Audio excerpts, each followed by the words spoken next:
એવો જીવને થોડો સંતોષ થાય ને એવું કામ થાય ને તો મારા આત્માને દેવું હતું. અને કાયમી એક મોડલ તરીકે કે આખું ગામનું અમારું એક નજરાણું બને ને એવી રીતે અમે તૈયાર છે બધા.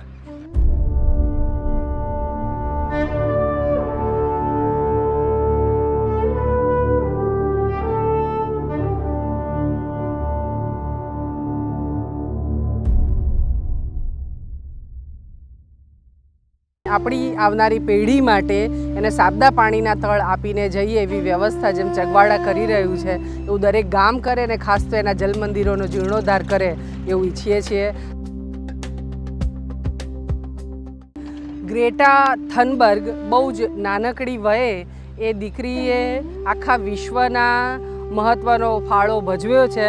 વૃક્ષો ગમે એમ કાપ્યા એ બધાની સામે અને સરકાર સામે આમ બંડ પોકાર્યું અને એણે કીધું કે બસ કરો, તમારા દાદા તમારા પિતાને બધાએ તમને ખૂબ સારું વાતાવરણ આપ્યું પણ તમે એ સારું વાતાવરણ અમને નવી પેઢીને નથી આપ્યું અને આ કરીને તમે અમારા ગુનેગાર છો.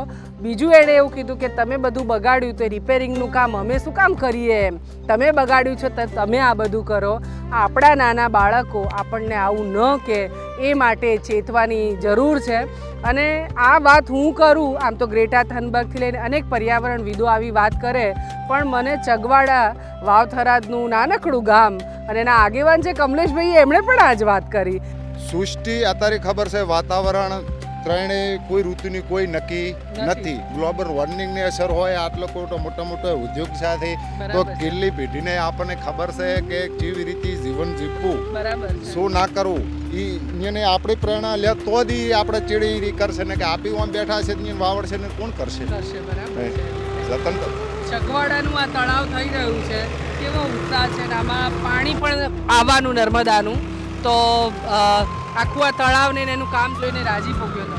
ઉત્સવ તો બેન કેને ના હોય, આવો ઉત્સવ કેમ ના હોય. અને આ તો હતો કે નહોતો, અને તો હું પહેલો જ ઉત્સવ મારો હતો કે મારે આ ગામને મારે આ તવાળ બરોબર રિપેરિંગ કરીને એવો જીવને થોડો સંતોષ થાય ને એવું કામ થાય ને તો મારા આત્માને દેવું હતું. આપણા ધારાસભ્ય છે અહીંના કેશાજી, પાણી માટે એમણે ટેક લીધી છે કે જ્યાં સુધી મારો વિસ્તાર પાણીદાર નહીં થાય ત્યાં સુધી હું સન્માન નહીં સ્વીકારું. એટલે એમણે એમની ગ્રાન્ટમાંથી ચોક્કસ ફાળો કાઢ્યો જે જળસંચયના કાર્યો માટે. અને અમારા આદરણીય પ્રતુલભાઈ શ્રોફ, ડૉક્ટર કે આર શ્રોફ ફાઉન્ડેશન, એમણે પણ કીધું કે જેટલા એમએલએ મદદ કરે છે તો હું પણ મારો મહત્તમ ફાળો આપીશ. અને એમના ફાળાથી આજે આ બહુ મોટું તળાવ થઈ રહ્યું છે. ઇવન ચગવાડાના લોકોએ પણ અને સરપંચ, ગામના આગેવાનો, કમલેશભાઈના બધાની પ્રેરણાથી ગામ લોકોએ પણ એટલા જ ઉત્સાહથી આ તળાવને ઊંડું કરવામાં એમને પણ એટલો જ મોટો સહયોગ આપ્યો. એટલે આવડું મોટું ડેમ જેવું આખું તળાવ, એટલે આમાં કરોડો લીટર પાણી અંદર સમાવવાનું થશે એમ.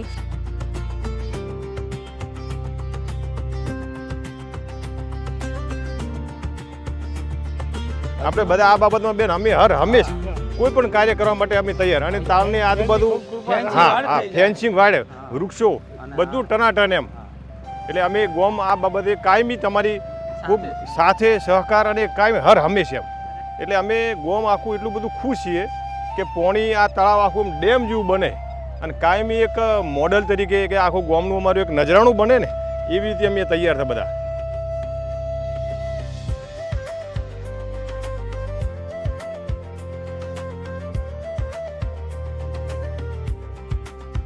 જે તળાવો ઊંડા થયા એ તળાવોની પાળ મજબૂત રહે અને વારંવાર રિપેર ના કરવી પડે તો એના માટે વૃક્ષો ઉછેરવાનું પણ આપણે કરી રહ્યા છીએ. ક્યાંક ગ્રામજનો ફાળો આપે અને આવા તળાવોની આજુબાજુમાં તાર ફેન્સિંગ થઈ જાય અને ત્યાં ઉંબરો છે, વડ છે, પીંપળ છે, આવા મોટા જે આપણા દેશી કુળના જે વૃક્ષો જો થાય તો એ માટીને એના મૂળિયા છે મજબૂત રીતે પકડી રાખે છે, જેના કારણે એ પાળ ઉપરથી માટી નીચે આવતી નથી તળાવમાં.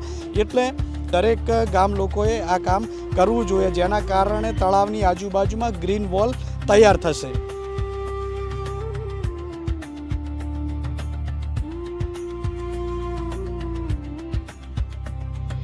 અને જળ છે તો સૃષ્ટિ છે, જળ સિવાય કોઈ શક્ય નથી. સૃષ્ટિને ટકાવવા માટે જળ અને જળનું એક એક ટીમ્પુ આપણા દરેક માટે અમૂલ્ય છે. જળ એ ભગવાનનો પાણીનો પ્રસાદ છે, એટલે આપણે સાચવવો પડે, આપણે એને સંગ્રહ કરીને એનો સદુપયોગ કરવો પડે. એ આપણે દરેકની એક મનુષ્ય તરીકે આપણી જિમ્મેદારી છે અને કરવું જોઈએ. કહેતા વડવા ખરાબ આમ હતા ને ખરાબ કે ખાલી એમાં ફૂટ 2 ફૂટ આમ ખાલી ખોદતા ને તો બેન પાણી આવતું પીવા માટે વડવાવ. તો આજે અત્યારે અમારું ભૂગર્ભ 1000 ફૂટે 1100-1200 ફૂટના બોર છે, 700 ફૂટે મોટર ચાલે છે, એટલે ઘણું બધું તળ ઊંડું છે. એટલે એ બાબતમાં આપણે જુઓ તો અત્યારે આપણે જાગવું ખૂબ જરૂરી છે અને ભવિષ્યની પેઢી માટે આપણે જળ બચાવશું તો જ પાછળની પેઢીને કંઈક આપશું.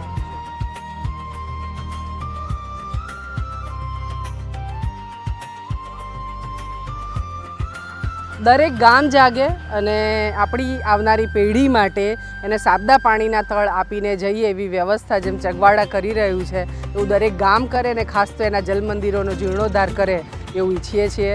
400થી વધારે તળાવો અમે કર્યા. આવનારા વર્ષમાં 1000થી વધારે જલમંદિરોનું નિર્માણ કરવું છે અને તમે સૌ જોડાશો તો આ આંકડાને પહોંચવો કંઈ મુશ્કેલ પણ નથી, કરી શકીશું.